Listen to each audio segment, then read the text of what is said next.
Napatay ang isang motorcycle rider at sugatan ng kanyang asawa matapos silang masalpok ng nag-counterflow na jeep sa Caloocan. Hinahanap na ang driver ng jeep na tumakas matapos ang insidente. May unang balita si James Agustin.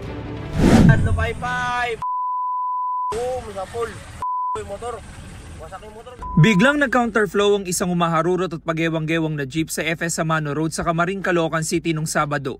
Sinalpok ng jeep ang isang motorsiklo na nasa tamang lane. Sa lakas ng impact, tumilapon na mag-asawang sakay ng motorsiklo. Tinulungan sila ng mga rescuer ng barangay na napadaan sa lugar. Yung dalawa, sir, nakadapa. And then, nakita namin, medyo ginanong ko, tinapik ko yung dalawa, kung pa naman sila gumagalaw. Tinanong namin kung anong pangalan, taga saan sila. Sinabi naman po, sir. Isinugod sa ospital ang mga biktima. Nasawi ang 32 anyos sa lalaking rider, habang nakakonfine pa ang 29 anyos niyang asawa. Wasak na wasak ang motorsiklo. Bumalagbag naman ang jeep sa gilid ng kalsada. Tumakas ang jeepney driver matapos ang insidente.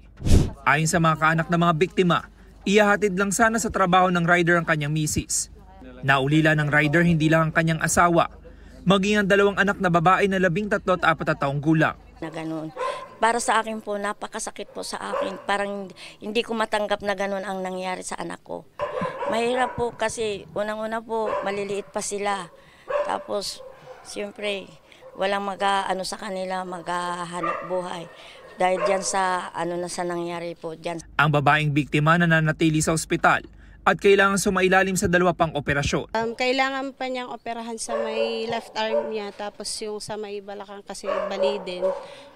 Yung paa naman niya na operahan na kahapon, tsaka okay naman yung naging ng operasyon niya, naging successful naman. Nagpaabot ng paunang tulong pinansyal ang operator ng jeep. Ayon sa Caloocan Police, tukoy na nila ang pagkakakilanlan ng tumakas sa jeepney driver na maharap sa reklamong reckless imprudence, resulting in homicide, serious physical injuries, and damage to properties. Sana po magpakita na po siya kasi hindi namin alam kung saan namin kukunin yung mga financial kasi napakalaki ang gastusin. Sana sumurrender na siya para mabigyan naman ng hustisya yung pagkamatay ng asawa ng hipag ko. Kasi nahihirapan din kami paano i-explain sa hipag ko na wala na yung asawa niya. Ito ang unang balita. James Agustin para sa GMA Integrated News.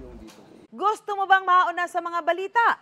Mag-subscribe na sa GMA Integrated News sa YouTube at tumutok sa unang balita.